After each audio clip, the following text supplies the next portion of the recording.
All right, welcome to the Practical Pistol Show. My name's Ben Steger. I'm here to answer your shooting questions. Joining me is producer Candice. Hey, that's me. Jesus Christ, this is going to have to get better. We still can't come up with a good intro. It'll get better. It'll get better. Let's. What do you got for us today? Okay, so we got an article on pistolforum.com. TPOG lays down the unsighted fire wisdom. So anyway, here it goes. Hackathorn's law. Under stress, you won't try to do anything you're not confident you can accomplish.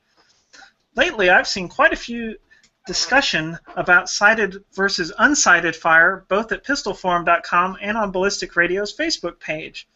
And like so many internet discussions, it seems to devolve into an all-or-nothing binary, only my way works debate. Coincidentally, the internet is fucking awesome. Okay. Coincidentally, last week I was talking to Ken Hackathorn about sighted versus unsighted fire. Ken, as anyone could tell you, is an absolute tyrant when it comes to accuracy. That's me in the red at Hackathorn class in 2009. Oh, it's a good picture. Yeah. No, it's not. It's not a good picture, truthfully. Making kissy faces at TPOG. Anyway, Ken stresses accuracy above all else in terms of technical shooting skills. So why does Ken have everyone tape over their sights during a major part of his class when students have to hit multiple targets while shooting on the move? That's a question worth exploring, and one that gets back to the problem of seeing, pardon the pun, sighted and unsighted fire as two extreme and mutually exclusive skills. Unsighted fire doesn't have to mean you're shooting with your eyes closed. It doesn't have to mean hip shooting. It simply means you're not focused on the front sight. Ooh. The gun can still be up on your face. Hold up, Candice. Okay. Yeah, what's up? That's a odd definition of unsighted fire, to me. Yeah, I mean, I'll be honest. I've shot and hit like the center of an A zone without like focusing on anything but the target. So I guess I just wasn't really sighted. Well, I mean, is it unsighted if you... I mean, it's just semantics. It's kind of fucking irrelevant because it...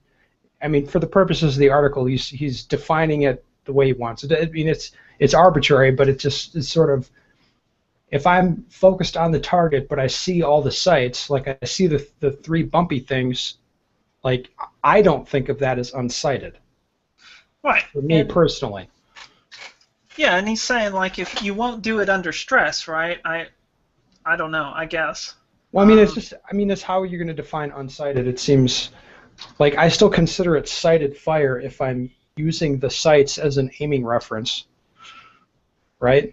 Yeah. I mean, well, that's how I do it. But. Yeah, me too. I mean, yeah, I've done unsighted fire, and that's never really works for me because it's like, well, unsighted sights are out off in nowhere. Unsighted fire. How do you mean it when you say unsighted? I mean, I've kind of shot at enough distances and targets that I kind of know what I can get away with, and frequently if the gun's not aligned at all, so. But what do you mean by unsighted? I don't see sights at all. At all. Yeah, which I can do it at like 3 yards. You just see the gun kind of on the brown thing. All right. Anyway. Yeah. Sorry. I mean, that's fair enough. I mean, I think a lot of other people would share your experience there. So anyway, let's continue on. All right. So let's see. So the gun can still be up in front of your face, providing a reference, both visual and kinesthetic, of where the muzzle is pointed. Let's face it, even if your eyes are closed, the gun is still pointed somewhere.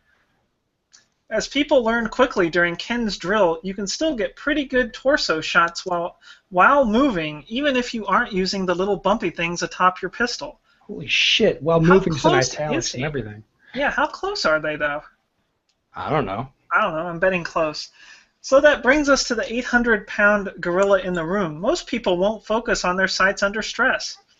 It's something we all know, often from personal experience, simply during doing stressful practice drills, but many serious shooters want to ignore. We've all been taught front sight trigger press as a mantra, and it's essentially a sin to do otherwise. Is that Reality, really true? however, is different. Well, that's how I was taught at the beginning. Who taught you? To be perfectly honest, like the internet taught me. And now the internet's teaching you different. I know, man. Who do I believe? Yeah.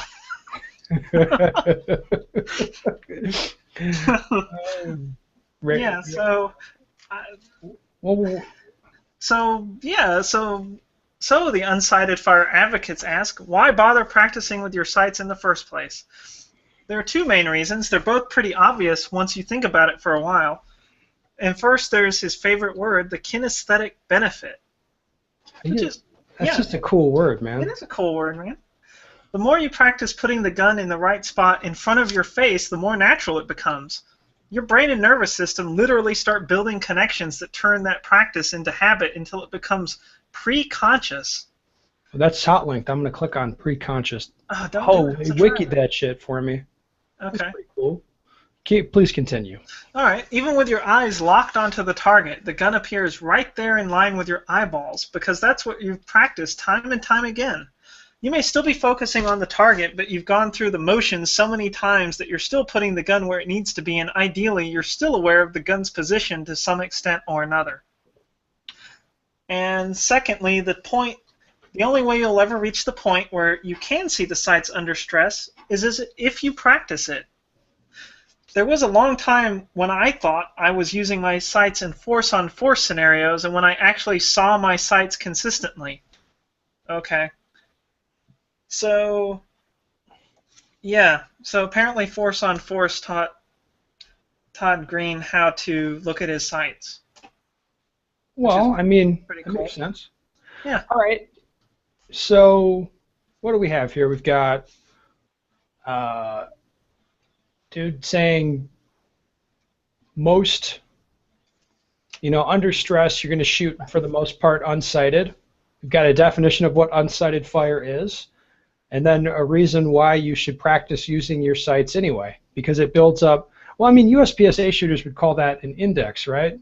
A lot of them would. So it's like you build the connection. You kind of look at a spot, go to the spot, and your sights line up. Right, that's really the big benefit in dry fire. I mean, it's one of the huge benefits. Yeah, well, I would say agreement, yes. Yeah, sure. I mean, it's... honestly, from what I've seen with a lot of people shooting matches, I can tell they're not really seeing their sights at all because, I mean...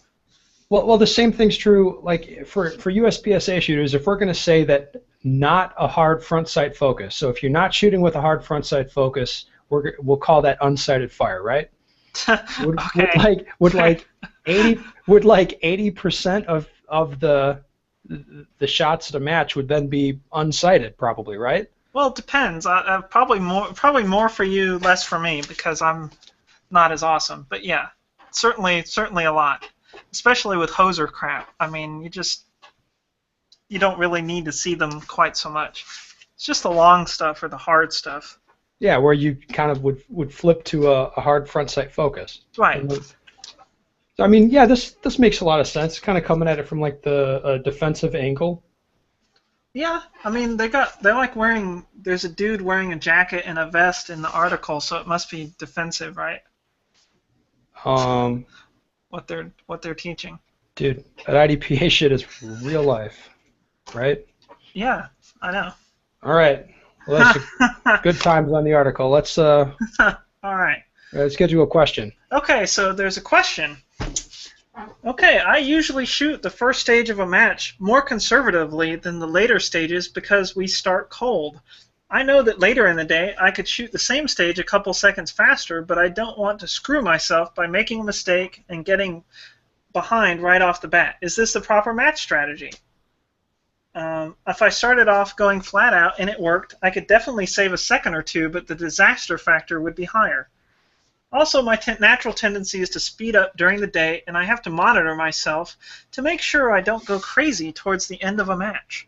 I'm afraid if I started off flat out, it could turn into a real shit show. Did I write this? No. Did you write this? I don't think so. No, you did not. This is not your question. Okay. I know the dude this is from. He's a funny dude. All right. Um, I like you saying, is this the proper match strategy? That's kind of an interesting question. Pretty much everyone, and I mean, when I say pretty much everyone, I'm saying pretty much just because I'm leaving room for some mythical dude that I've never met. But like the top guys, take it easy a little bit on the first stage of a match. Like the very top dudes. I mean, that cold stage, even like the first stage, if it's a multi-day match, the first stage every day, they just take it a little bit easy because the disaster factor it's a little bit higher when you're cold. I mean, you're nervous, you're up there, probably your fucking hands are shaking or something, and you're going like balls out is a really risky thing to do the first stage of a match. So I mean, pretty much everybody does it who's remotely intelligent is they don't go bonkers on the first stage. So many people fuck up that first stage. Like if you go to a club match, how frequently do people have mics or no shoot hits or whatever on the first stage of the match? Yeah, well, I can answer that question. Yeah, like just about every match I've done except for one or two, because I'm shit right from the beginning. Right in the beginning. First stage. Yeah. Well, I mean, there's only like 2 or 3 stages sometimes, so you got to get it done, right? Get your mic out of the way. That makes sense. Yeah, it does, doesn't it? No. Well, how many other people do you know who experience the same thing? Maybe not as bad as you have it. A lot of them. A lot of people do. Yeah, and that first stage is just killer. Yeah, and so I think it makes a lot of sense to, I mean, maybe not, we're not going to say go slow, but maybe don't push on the first stage. Just kind of shoot the first stage and get through it and don't fuck anything up, and then, things kind of smooth out and you can, be a little more aggressive afterward, we'll say. So do you pick a more conservative strategy or like a more conservative aiming, or just take a little bit extra time on shots that could go bad than you would later, just because you're conscious about it? I would say I don't. It's not usually a stage strategy question. It's just I'm not going to push it all. I'll just shoot the first stage, just like see my sights for everything and just shoot, right? As opposed to, well, maybe I'll push over here, or you know what I'm talking about, right? Yeah, in theory, yeah. I've done it once. Done it once. I mean, I assume you mean you've shot the first stage of a match without a penalty once. Probably twice. How many matches have you shot? Dude, no, I'm just kidding. It's probably more than that I've shot clean, but I don't know, a few. Well. Damn. Fair enough. Yeah, don't do that. Yeah, stay calm and don't fuck up. Staying calm and not fucking up. I love it. All right, well, that's a good show. All right, as always, if you have a podcast question you'd like to send to me, head over to bensteger.com. I would love to answer a question for you. And if you've got any remotely interesting handgun shooting related articles, you could send those too, because we're talking about those now. Sound good, Candice? Yeah, sounds awesome, man. All right. Fuck it, let's call this shit show.